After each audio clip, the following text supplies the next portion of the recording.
build my gallows and build them high. Makes a long time climbing before I die. I want the chance that's bit in his eye.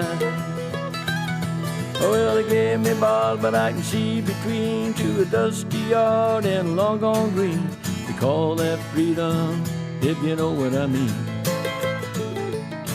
And I dry my sorrows, but the whiskey's gone. I'm sober as a judge. Hi everybody, welcome to Longbangers. I'm Matty. I'm joined tonight by John as normal. John, how are you doing? I'm all right. I was away over the weekend with the wife and the dog in Loch Ness, and I had a wee bit of time to just sort of relax and reflect and realise just how much I'm missing Craig. I didn't ask for your life story, mate. I just asked how you were. I'm all right. Good, right, that's better, thanks. And we're also delighted to be joined by Stevie Carr from the Dnipro Appeal. Stevie, how are you doing? Doing pretty good. I was all set to give my life story as well, but I'll skip that then. Are you sure? I don't mind hearing it for you, just not for John. He's a dick. Didn't fall into that trap. No. Right, we've got a lot to cover tonight. We want to talk about a busy game on Sunday, an excellent game on Sunday. A wee look ahead to the Celtic game.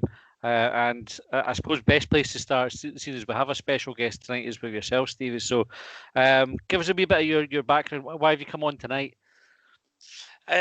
Basically to come on to talk about the Dnipro Kids and just let the listeners hear a little bit about what we've done, a little bit about the charity, our goals and aims, and how things are progressing. Perfect. So how did it begin?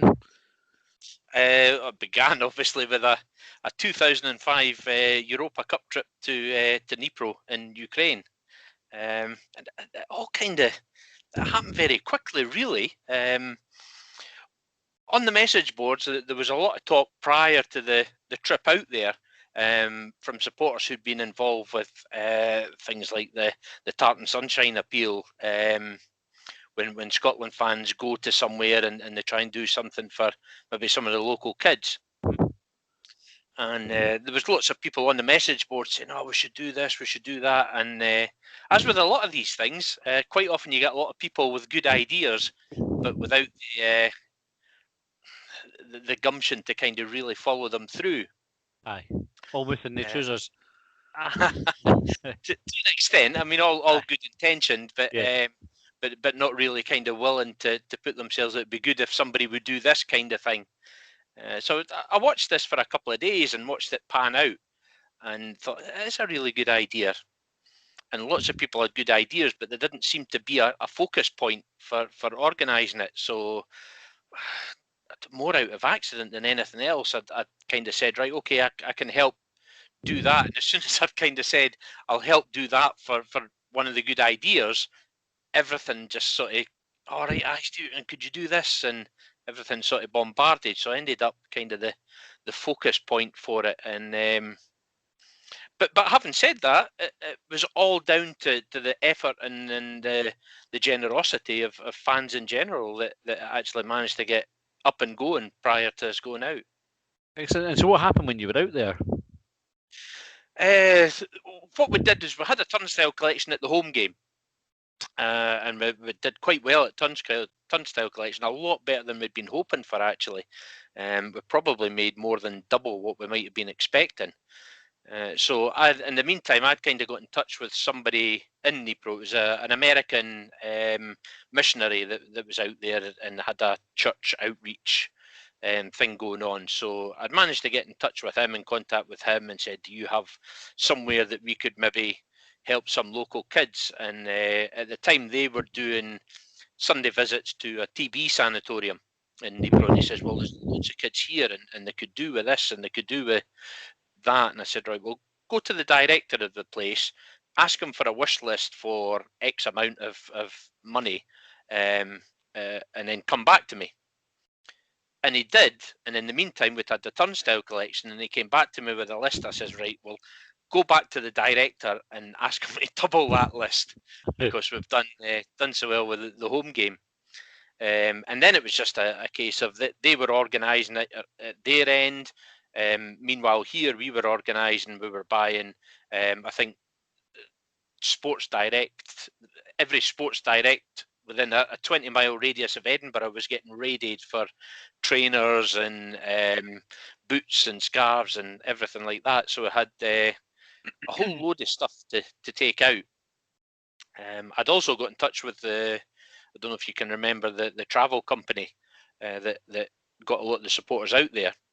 They'd said that they had space on the planes because people were just going out with a kit bag, and that was them for a couple of days. So they had a huge hold that was sitting empty, and they were great. They said, well, you can put as much stuff on there as you want.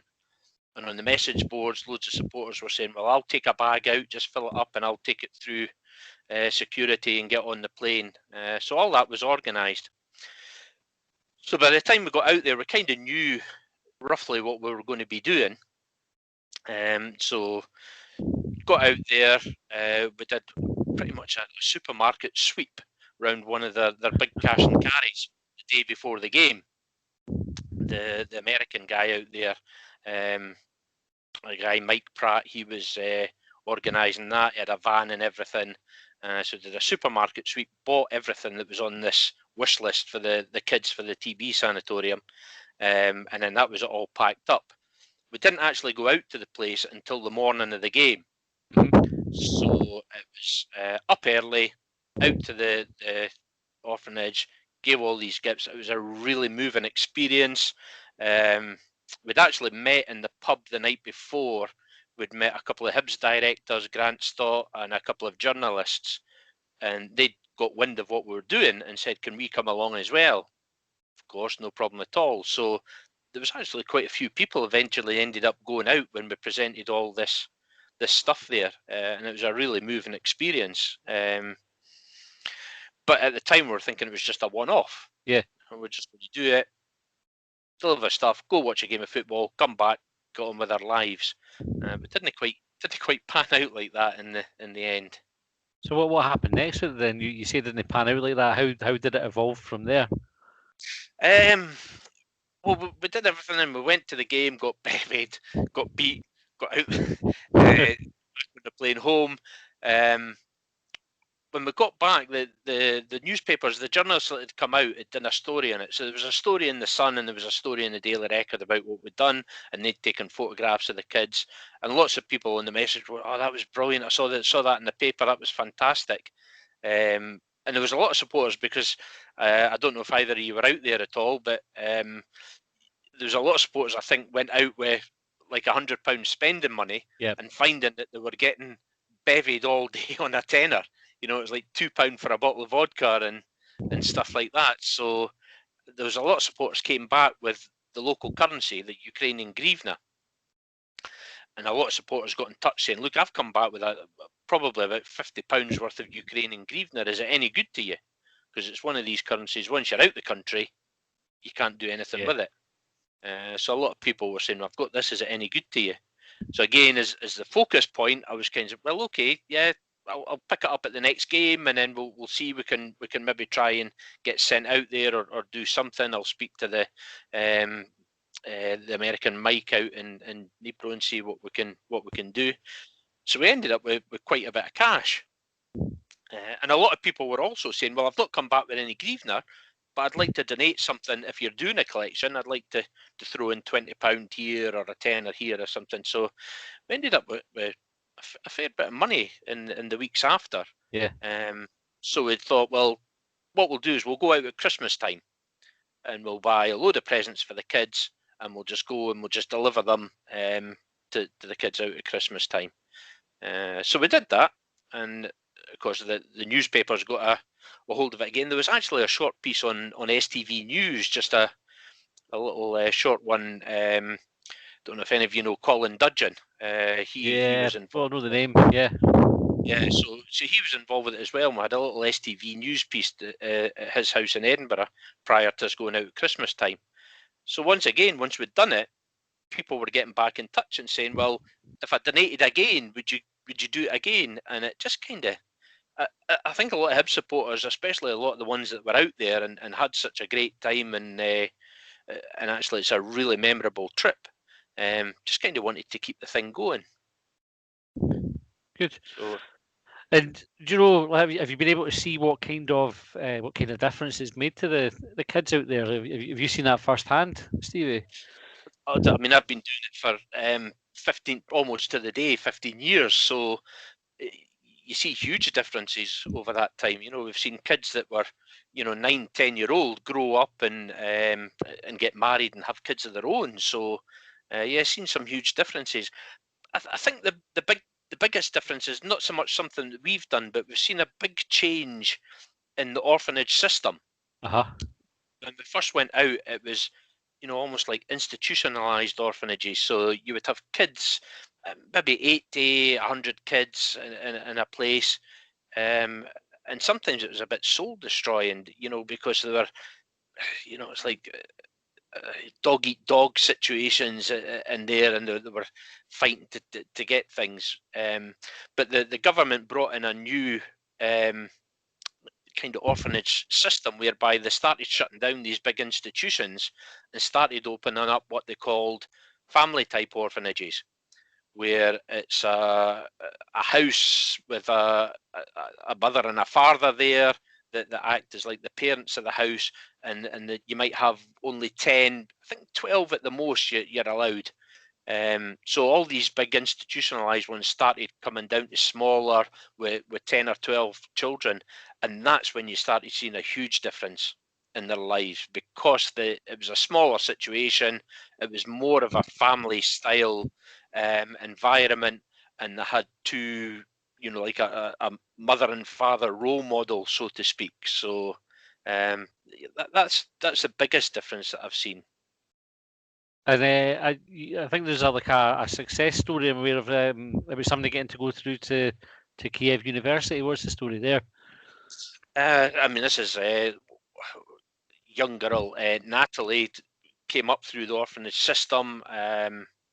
She's a lovely, lovely young girl, and she's actually progressed from the orphanage system through the school, and she's went to the Taras Shevchenko University in Kiev, which is one of the top universities in the country. So it's amazing to see that she's actually come through the orphanage system and managed to do that, and doing quite well. She's into her second year now there, and really enjoying it. That must give you a real sense of pride, Stevie. It does. I think one of the things that we try to do with the kids out there is try and expand their horizons. We'll give them trips. Our main priorities is we give them a couple of trips each year and get them out of Dnipro, and we've taken them over to the west of Ukraine, where you've got the Carpathian Mountains, to the south where you've got the seaport of Odessa.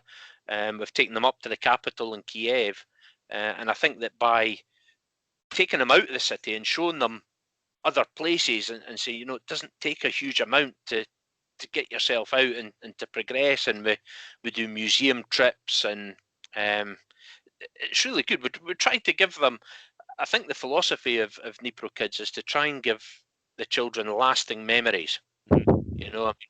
As grown up ourselves, we've all got lasting memories, whether it be a caravan trip down to Scarborough, or even just a day visit to the zoo or something like that. We've all got lasting memories from our childhood.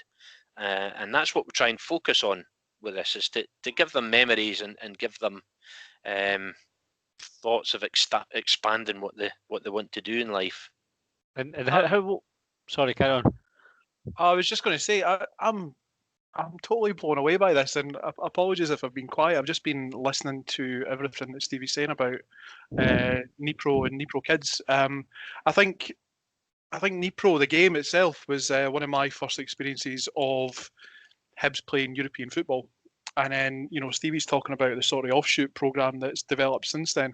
And I had no idea just how expansive and how life-changing one what was it, UEFA Cup draw has made to children and people's lives over there. It's phenomenal. I'm listening to some of the things that you're saying about, taking the kids to the Carpathian Mountains and various other things, the change that you've seen in the orphanage system, and I'm just blown away.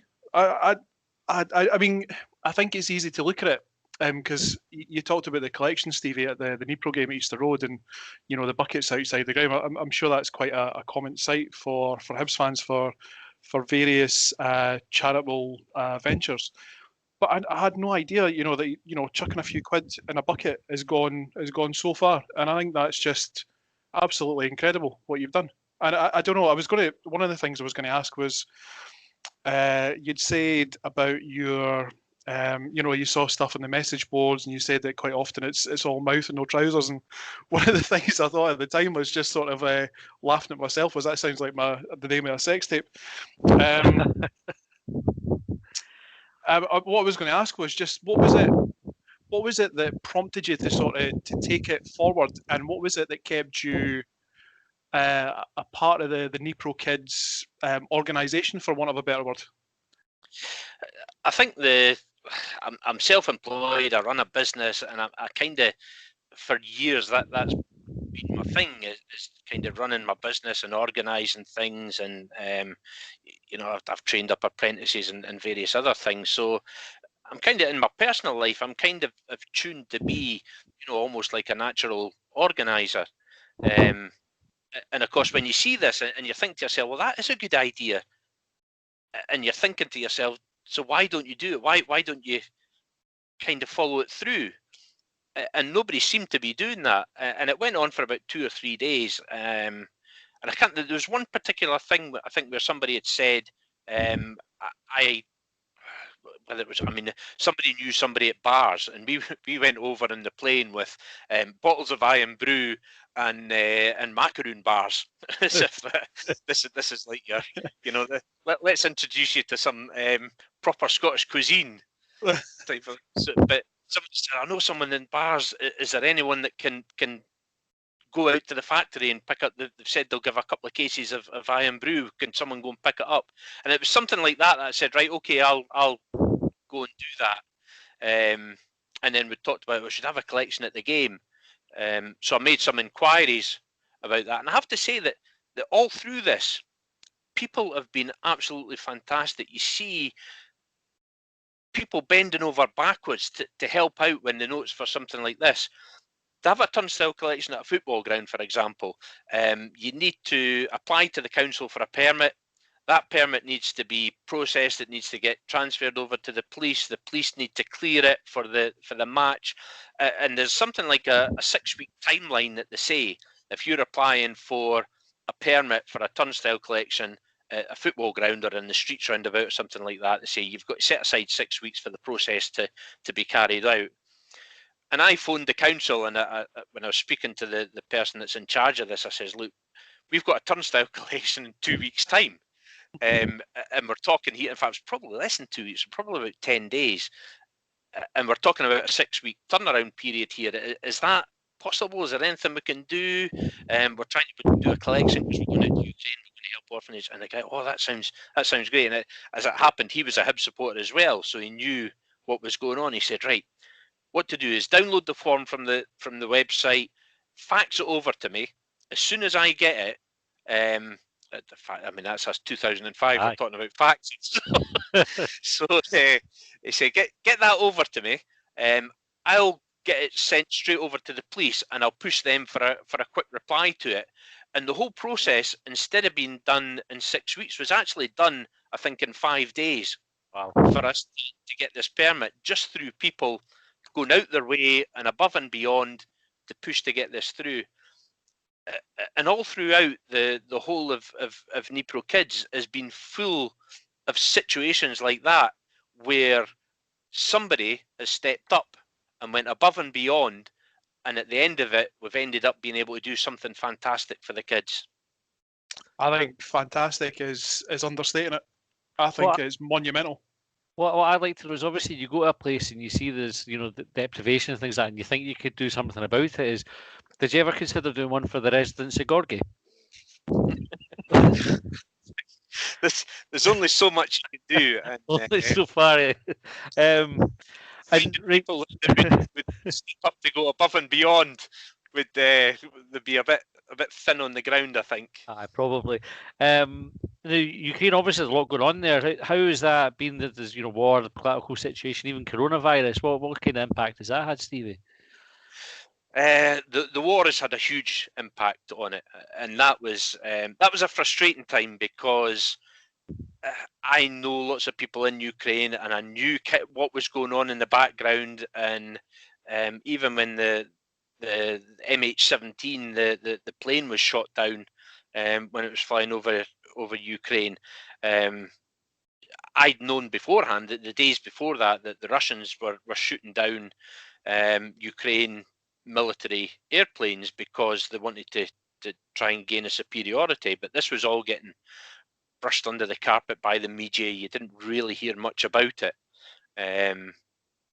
So it's had a huge effect on things. The biggest effect is obviously fighting a war on the ground. The economy in Ukraine totally bombed. And that had a huge effect on what we were doing. And in two ways. One way was that things became a lot harder for people in Ukraine. But by the same token, with the economy failing, it meant that we were actually getting a lot more local hryvnia for the pound. So we actually, it helped us as a charity because we were able to do a little bit more, although things were getting tougher. So yeah, the wars had a huge effect, and it's still ongoing. It's still pretty much Russia in control of a large area of the east. There's a no man's land in between two armies, and there's daily shelling. I mean, it's almost like the First World War with the trenches. There are daily shelling. One group will make a push and maybe take over a village, and then there'll be another push from somebody else who will regain it back. So that it's ongoing every day, and although you never hear about it, it certainly affects people in Ukraine. How close to Dnipro and the orphanage are those skirmishes? Or the troop movement and what have you? You're taking about a 2.5 hour drive to get to the front from Dnipro, so it's not too far away. Although it is fairly static in that area, you don't really. I mean, everybody just carries on with life as normal. In the beginning, there was a huge impact in Dnipro because it was the closest big city to what was going on. So where one of our helpers lives was like the main road heading out towards the area, and she would tell us that there was ambulance and military vehicles just constantly up and down that road. So it's not too far away, but it's still fairly safe in the areas. So it's a fascinating story, Stevie, and it's amazing what you've achieved so far. And if people wanted to help now, hearing about it, and they think, right, actually, I like the sound of that story, and I want to get involved or donate, how would they go about doing that? I would say visiting the website first and foremost, dniprokids.com, Dnipro with a D. dniprokids.com. There's information on there as to we do a sponsorship program. You can make online donations. We've got a charity PayPal account, so people can go on there and make donations. We also have various sponsored events. People who would be running a marathon and they'll do it for the charity. There's not many ongoing at the moment, but a turnstile collection is always a good way of fundraising for us. I think the Hibs support, I don't know how well other turnstile collections go, but from a couple that I've spoke to, I think we do really well with the turnstile collection. I think a lot of Hibs supporters have really taken the charity to heart and kind of view it as one of their own. I can't see us standing outside Tynecastle with big green buckets with Dnipro Kids and Hibs strips on them doing too well with a collection. It's definitely something that's got a heavy association with Hibs now, is it? I mean, certainly that's the only way that I know about it is through the connection with Hibs, Hibs.net and the bounce. You see it on there, and It's a fantastic thing, Stevie, and I'm delighted you came on tonight to talk about it. What the website, I guess that was DniproKids.com. DniproKids.com. We've got a Facebook page, Twitter, YouTube channel, and everything as well. So I suppose if you were just to stick Dnipro with a D, Dnipro Kids into the search engine, I'm sure it would come up with a website and Twitter and Facebook, etc. And we do try to post on the message boards updates. We do have a mailing list as well, that if you sign up to the mailing list, whenever we do an update, we'll send that out to you. And I like to put that up on the message boards as well, just to show people how, everybody that donates, and we do have sponsors that give monthly amounts, which is a kind of our core support, and allows us to kind of budget each year for what we're hoping to do. So we do give them updates, and we do quite detailed updates with photographs explaining, if we take the kids on a birthday trip, we'll take them ice skating, 10-pin bowling, take them for a pizza or a McDonald's afterwards, and we've always got lots of photos of these events to show people and show how much the kids are enjoying what we're doing for them. Fantastic. Okay, we'll move on. We've got a lot to cover in the rest of the show. If anybody has any questions, tweet us, and we can get in touch and pass anything on to Stevie. So I'd visit the website and donate if you can. Right, football 2-2 on Sunday against Rangers. John, what were your thoughts on the game? Varied. Have you got a specific question? That was a specific question. What did I think about the game? I don't know. I was asking you. You know what I'm like? I stall for time. I thought I've got mixed feelings, because you know what? It's a bit of a cliche. Like after the game, when we finished 2-2, and you would say, I would have bitten your hand off before it, for a point against Rangers or whatever. I don't know if I necessarily feel that it's 2 points dropped, but I do feel that we could have come away with 3 points, if you know what I mean. Like, it was definitely like the game was just there, just so close to have won the game. What were you, Stevie? What was your emotions going away from the game? It was obviously a great start, but you always worry when you get an early goal against Old Firm as to whether you players mentally, whether they actually try and sit back and right, we'll sit back and hold that. And I think to an extent we maybe did. We didn't push up as much, and obviously going 2-1 down, I can't say I had the same thought that we would actually go on to win the game. It was kind of backs to the wall for a wee bit, and Rocky had 2 or 3 outstanding saves to kind of keep us in it.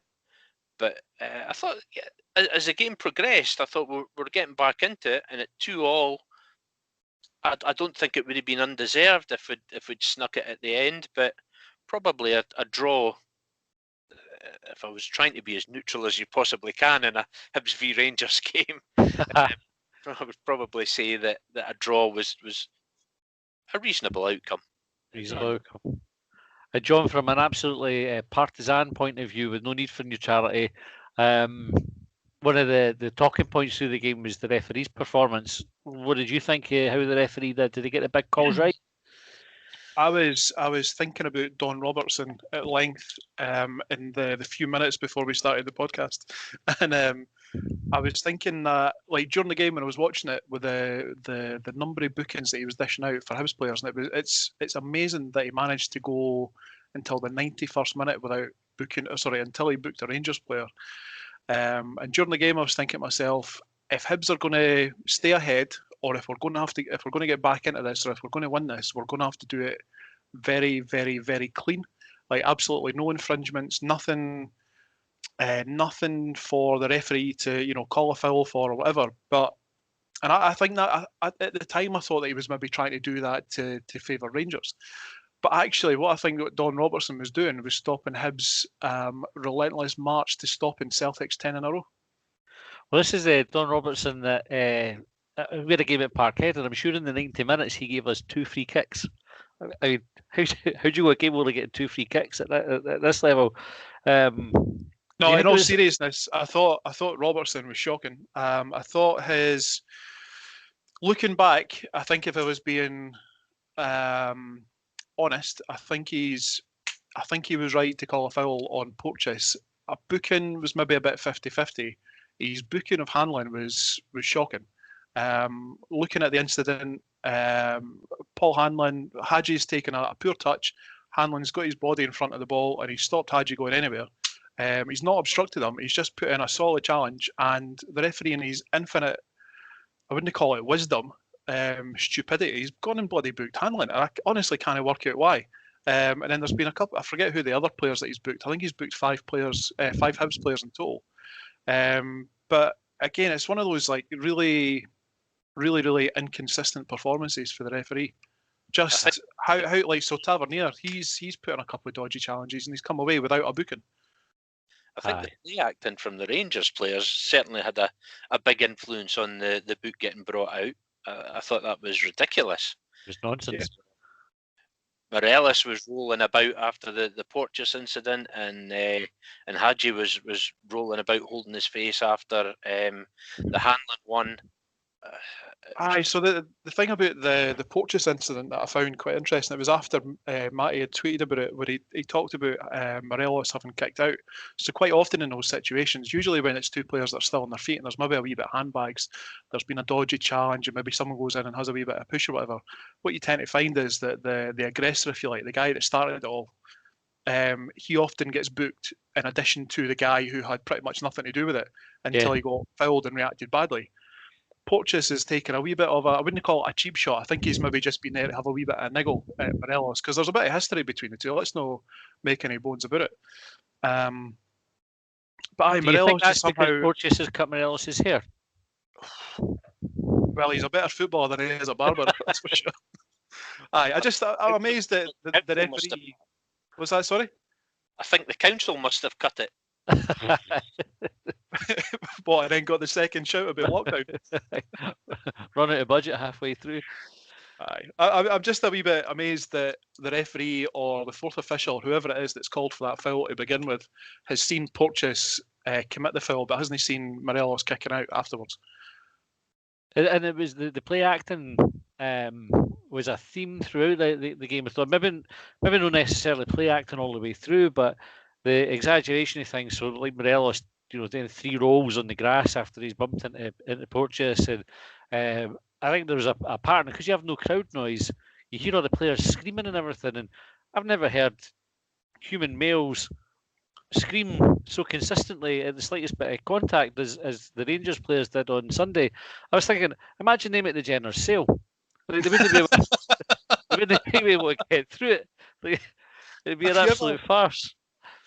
Have you seen, or have you ever heard Ned Flanders for the Simpsons scream? Yeah. That's what it would be like. But the referee bought it every time, and the inconsistency with the bookings was the thing that annoyed me the most. Actually, I disagree with John. I think Hanlon was right to get booked in that he was careless with his arm, and his arm was high. I think he didn't mean to make contact with him or anything, but I think if you go in like that, you risk a booking. I didn't have too many complaints about that.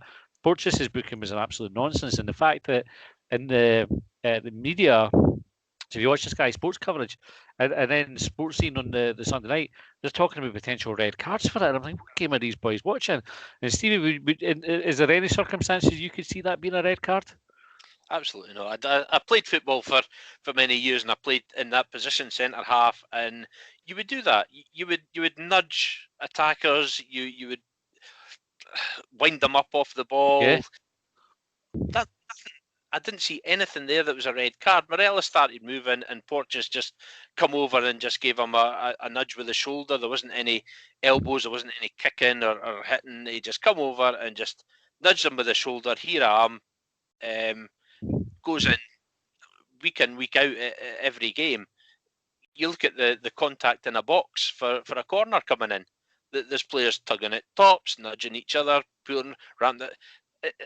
It's no worse than you get in a penalty box for a corner, and to even the foul. I think I suppose if somebody has called it, I suppose if the referee has had somebody from the sideline, a linesman or a fourth official that's called it, then he has to deal with it. But in that situation, if you're pulling out a card in there, then the talk on sports scene and stuff of he's lucky it wasn't a red card, then I suppose you're right. You're thinking, well, if you're pulling up a card for an off-the-ball incident where someone's come in and ended up putting a player on the ground to the extent they're rolling about and holding their face, you think that could potentially be a red. But when you actually see the incident, there's nothing in it. Absolutely nothing in it. Matty, just to go back to your point before where you disagreed with me about Hanlon's booking, did you see, I think, forgive me if I've not got the pronunciation of his name right, but Helander or Helmander, who puts his arms out in a careless position and takes out Kevin Nisbet for the first goal? For the first goal, albeit Hibs scored, but has he escaped a similar booking? Yes. Because of that? Aye. So has he escaped a booking because Hibs have scored? I think should have had a booking. I think the referee then obviously has no paid attention to what's happened. There's too much other stuff going on. Yeah. Obviously, he's not going to penalise him for it at that point. Hibs got the goal.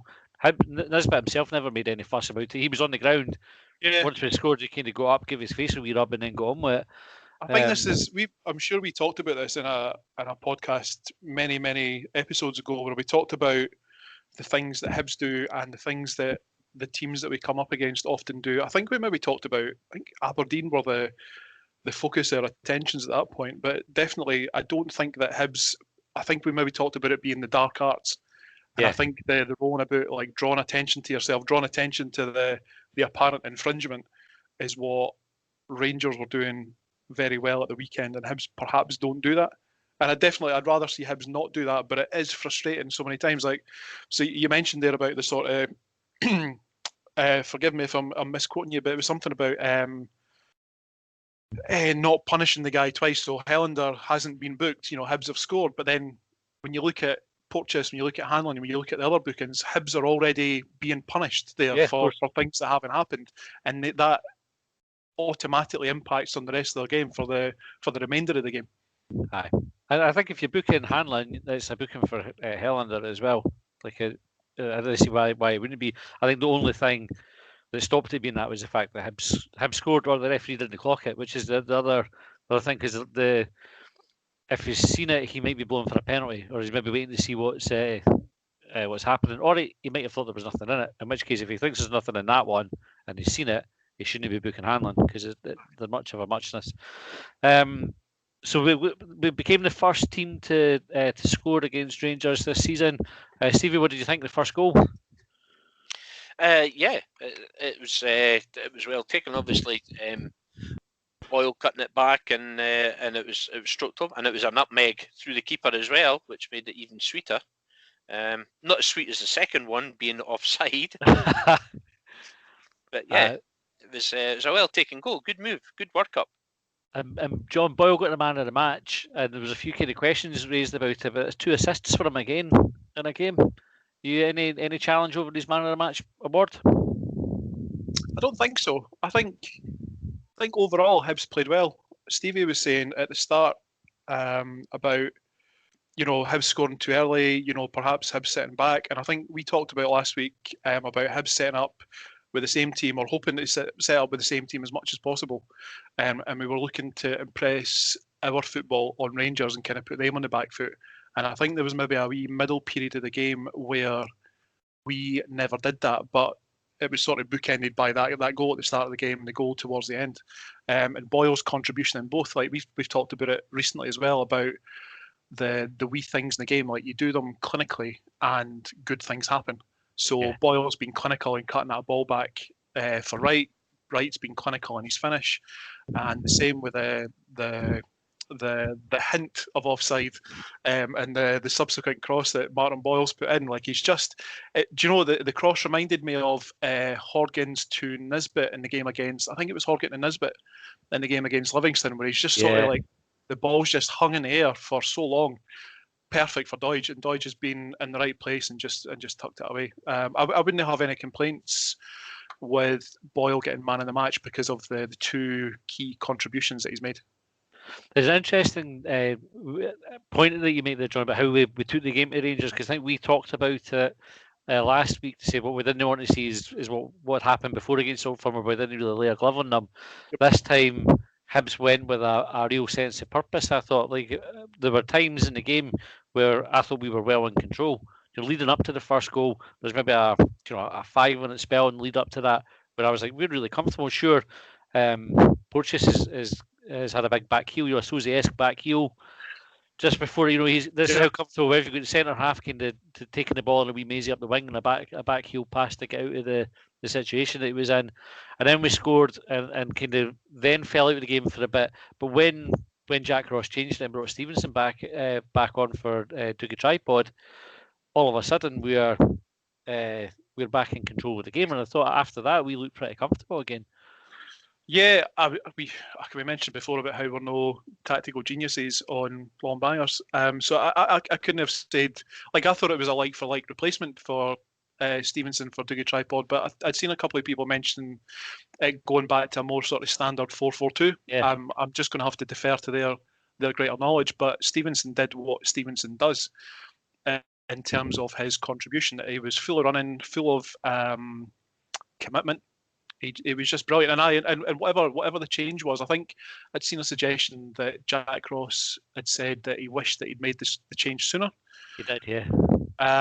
So I think that's maybe something to keep in mind. Like I've mentioned before about Jack Ross and his squad selection and use of the squad and use of substitutions. So if he's got that in his mind, perhaps for another game down the line, that might pay dividends for us as well. Stevie, you mentioned earlier on about Marciano's saves. He made several in the game. What was the standout for you? I thought the one against the double save against Arfield did well with the first one, but how he managed to get a hand to. I mean, Arfield was basically just. It's an empty goal. I'm just going to tap this in here. Keeper's on the ground. Get the ball over him. It's a back of the net, and it's almost like he was almost turning away to celebrate. And Marciano getting a hand to that was just phenomenal. Just one of these. Sometimes as a keeper, you get a little bit of luck, but you've got. I think there's a lot to be said for making your own luck. And he was up quick, and managed to get a hand to it. It was just. An excellent double save. It was incredible. It's the sort of thing you see goalkeepers practice. Whenever you see kind of footage of goalkeepers in training, and they do this kind of thing where they're on the ground and straight back up. And it's that sort of years and years of training. It's not just instinct. That's also learned behaviour. And chucking a big fruit salad wrapped hand at it to flap it out was incredible. I mean, I was sitting, obviously like everybody else, watching it at home, and I'm sure when the ball bounced back to Arfield, I went, oh, fuck's sake, like that, because I just expected that ball to ripple the net. And then my next reaction was, fucking hell. It's gone for that despairing fuck to an absolute astonished fuck on the back of it. It was an incredible save. So many things wrapped up in it, because I think it looked, because Arfield was in so much space, it kind of looked like he was offside. So Marciano saved the first one. Then he's got his hands to, he's up off the ground, like you say, like those training routines have come in really handy there. And then he's got up and he's made that second save. And all the while, I'm looking for the game to be brought back for a free kick for it being offside. But Arfield was never offside, and that's like Marciano there. That was Marciano. I think at his absolute peak. And I think what was the game? What was the game a few weeks back? Was there a goal? Who was it scored against us? And it was definitely onside. Was it St Johnston? Yeah, St John's got one that was onside. And we thought Marciano was maybe just a wee bit slack there. And there was a few comments on the messenger boards as well. But that was Marciano peak, like absolutely turned on, tuned in, and phenomenal, absolutely phenomenal. And another thing I would say about Marciano is whether it was the confidence after making those saves, because obviously you make a couple of saves like that. You get as a goalkeeper, you'll get a real buzz out of that. Yeah. As they were piling on the pressure in the latter stages of the game, there was a couple of times when they floated the ball into the box and Marciano was coming out and collecting it inside of a 6-yard box. Now that's not a fantastic save or anything like that, but if you don't come out and catch those, then they're getting the they're getting ahead on it, or they're getting the opportunity to get that goal, and it would just totally kill that. Keeper confident enough to come out and do that. And we haven't always had keepers that have been able to do that. We've had some great shot stoppers over the last few years, but finding keepers that will actually come out and take a ball like that. So I think that even when you're not making fantastic point blank saves, when you've got the confidence to come out and command your box like that, I think that makes a huge difference as well. Aye, so now that our HSL money's managed to retain Martin Boyle, we need to start diverting that to keeping Marciano, because I think his contract's up at some point in 2021. Didn't quote me on that. That will not quote you on it, but I think he's definitely one I'd be looking to keep. Would you say, John, he's the best shot stopper in the league? Do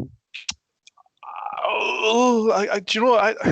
I've said this before. I didn't really pay attention to many players outside of Hibs. I mean, the more you go to the football, the more you start to recognise people, and you sort of, see their strengths and weaknesses and whatever. I can't think of anyone off the top of my head that's a better shot stopper. I would say that Alan McGregor's a really good keeper. I don't know where he was at the weekend. As much as he's an absolute lunatic, he's probably as much a lunatic as he is a good goalkeeper, which is a real shame.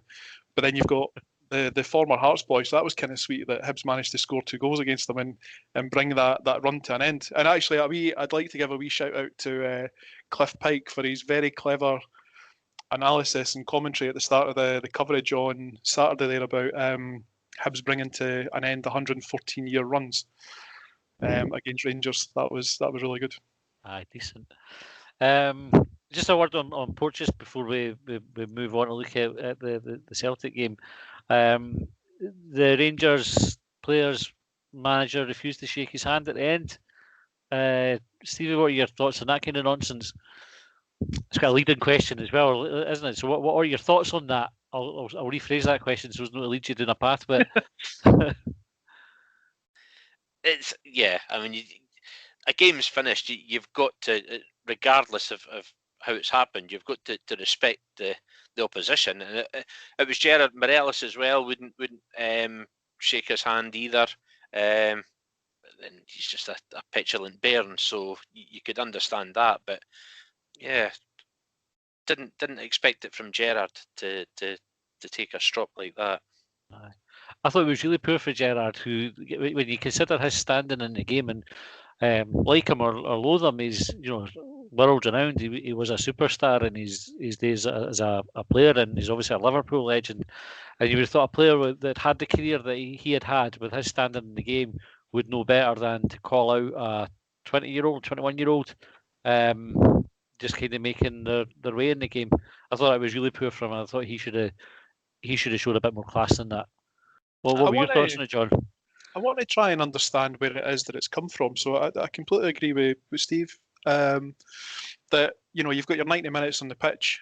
Your sort of enemies, for want of a better word, on the pitch for those 90 minutes, and then after it's all said and done, you shake hands, everyone goes and showers, goes home, blah blah blah. Because as much as we're all fans in the stands or sitting at home now watching on the TV, and we're all screaming for blood and whatnot. In an ideal world, or maybe a non-ideal world, you would think that the players on the pitch, the 22 players on the pitch, hate each other as much as the 22,000 fans in the stands hate each other, home and away ends, respectively. But I cannot get to grips. So I posted something on .net on, I think it was maybe on Sunday, when I'd sort of gathered my thoughts about it. And I was trying to work out exactly why it is that, you mentioned there Steven Gerrard, his standing in the game. Like he's got umpteen trophies, umpteen honours under his belt.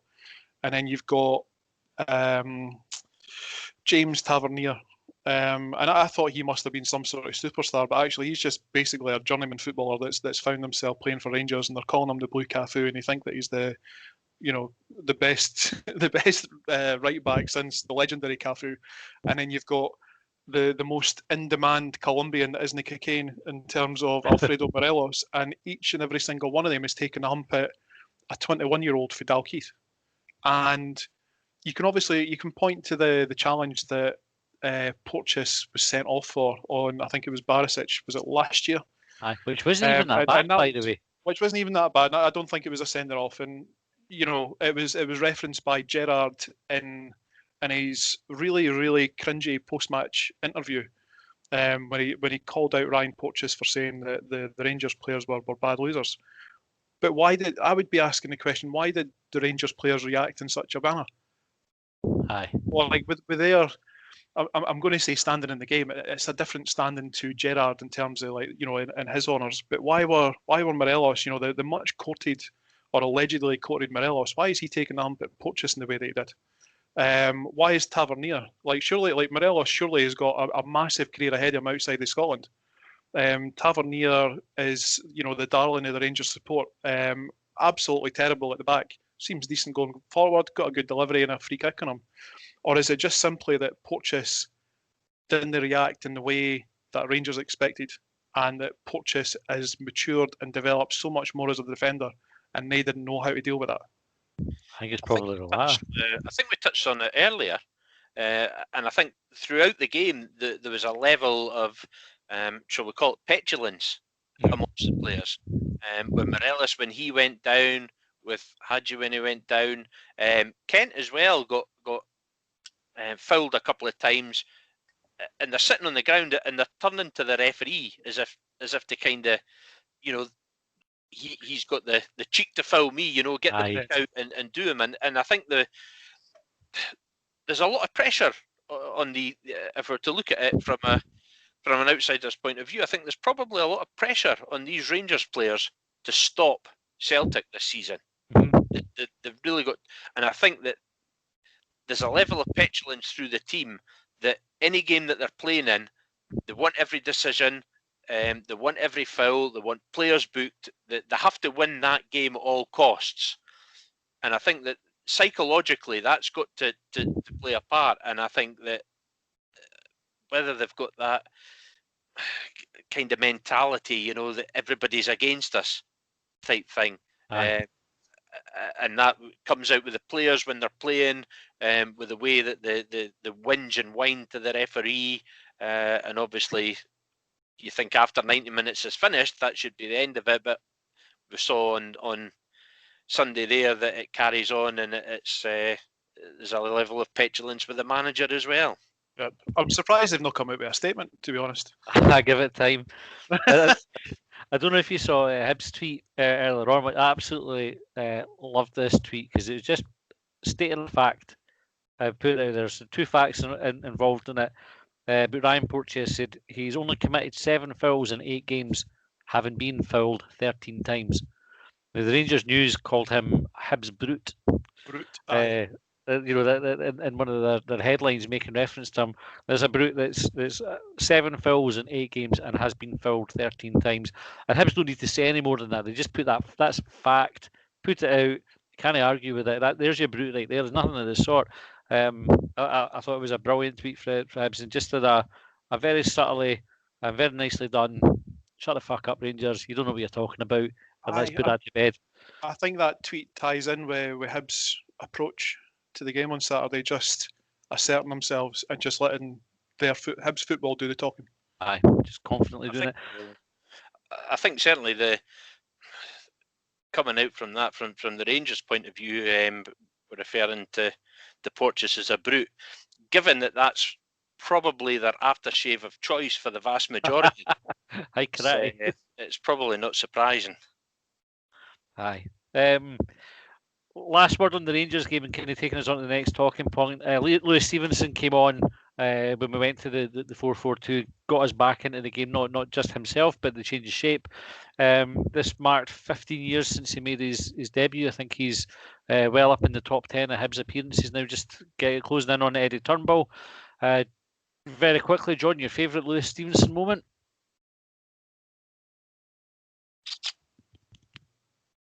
I'm going to say his goal against Rangers at Ibrox, which was an absolute perler. I couldn't talk about Stevenson quickly, so I'll let you move on. But I'll say that was my favourite moment. What about you, Stevie? I think it's very hard to pick a favourite moment, because with Stevenson, you get what it says on the tin. He's consistent. he does a job. You'll get the same out of him every single game. It's not like he'll have a dip in form or anything. You know what you're going to get. So I think rather than an individual moment of brilliance, it's just consistency throughout. He's just been fantastic servant to the club over the years, and to have a player to stay with you for that length of time and to be as consistent as he is, it's just been great.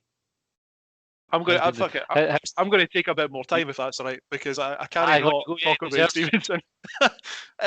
So, like, growing up, so I was, and I'm sure you guys would have been the same. You would have been handed like various books, or you would have heard different stories for like members of the family and whatnot. So I'm thinking about things like the Famous Five and Turnbull's Tornadoes, and you read about the records and the foreign tours and all that kind of stuff, and all the sort of legends that build up in your head about the players that make up the club that were part of the club that you now support, and are part of the reason why you're still able to go and see that kind of thing. And for a player for Stevenson, it's quite rare in modern football that you get a one club man kind of thing, and we're fortunate enough that we've got two there. Hamlin's the other one. Yeah. But Stevenson, with a number of performances, and Stevie, like you say, it's consistency, and I think that there's a level below which Stevenson doesn't dip. He's had his blips and he's had his critics, but he's just a phenomenal player, and I think that at some point in the future, when through our kids and our grandchildren, when they go on to read those same sort of books that I read and we read when we were younger, that Stevenson forms part of that. I can't overstate just how much of a legend I think that Lewis Stevenson is. And he's not even that, like, that's just a contribution to the club, but he seems like such a thoroughly nice guy, and the few opportunities that I've had to speak to him, and in the way that he conducts himself in the press and on and off the pitch, just phenomenal. I think it's worth noting as well, Steve, like yourself, as somebody who's spotted an opportunity to do some good in life as well, and you've got the Hanlon Stevenson Foundation as well. So somebody who's not just like a nice guy, but somebody who goes and makes a tangible difference to other people. My favourite Stevenson moment, and I didn't mind kind of taking a moment to talk about it as well, when we win the cup, and Stevenson goes up to get it. So you get David Gray first. Sir David Gray lifts the cup and hands it to Stevenson, and it's like the outpouring emotion as he lifts the cup and his head goes back and there's a roar and everything. And you could tell in that moment how much it means to him to have done it. Yeah. Just that you inject that right into my veins. That expression that does the rounds on Twitter now. Every time I watch it, I'm like, wow, amazing. Let's dedicate an episode to Lewis Stevenson. There, I'm putting it out there. I want to do it. I think we'll make it a mission to try and get him on the podcast at some point in the near future. Right, last thing to wrap up on, predictions for Sunday. Stevie, how do you see us doing at Celtic Park? I'm not. I can't see us coming away from there with the result, if I'm honest.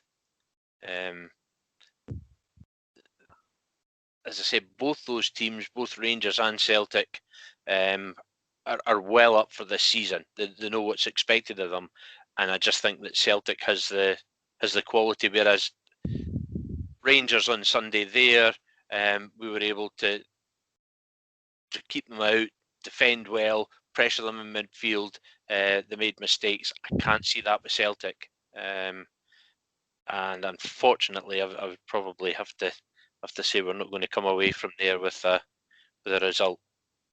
Fair enough. What do you think would need to happen for us to get a result? Like what? I think we're defensively. I think we'd have to be on the game defensively, because it's going to be coming in. It's going to be coming in a lot. If we can win that ball, pressure in midfield, and sit there defensively, then I suppose anything's possible at the end of the day. One thing about Sunday there, I know we're talking about Martin Boyle getting man of the match, but I thought Nisbet put in a shift as well. I mean, he was getting back and putting some tackles. If we can do that throughout the team and attack it at the same level as that, then we might be able to gob a draw, as say, but we're going to have to really, really kind of put the effort in as a team, and we're going to have to ride our luck a wee bit as well, I think, to come away from there with a result. I think you're probably right. John, what about you? I'm going to go 2-1 Hibs again. Excellent. And I think that if we can impress ourselves, I don't think that Celtic Park's going to be the problem that it's been in the past, particularly because there's no fans there. Like, I don't think there's really sort of like any home and away fixtures anymore. Like, I know that there are, but you're not got the usual pressure, however many fans there. I think if Hibs can take our football to Celtic and just kind of tighten up that middle portion of the game that we saw against Rangers at the weekend, I think we've got a chance, because I don't think that they are at their peak, and I don't think we should forget that we are playing well. We are third in the league for a reason.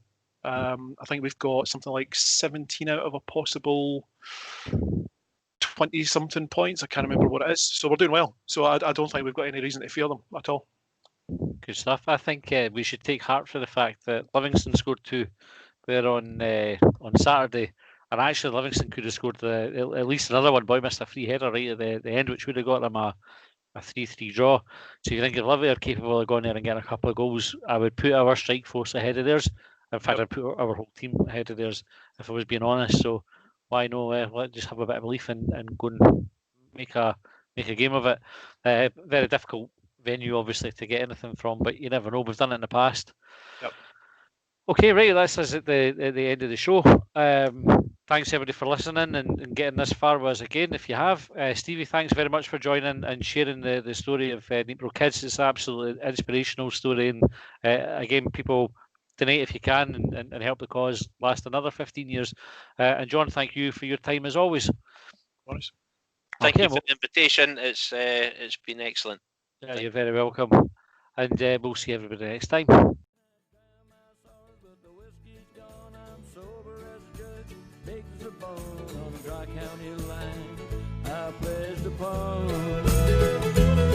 Well, they trailed me down when I broke free. I drank all the whiskey in Tennessee. I don't drink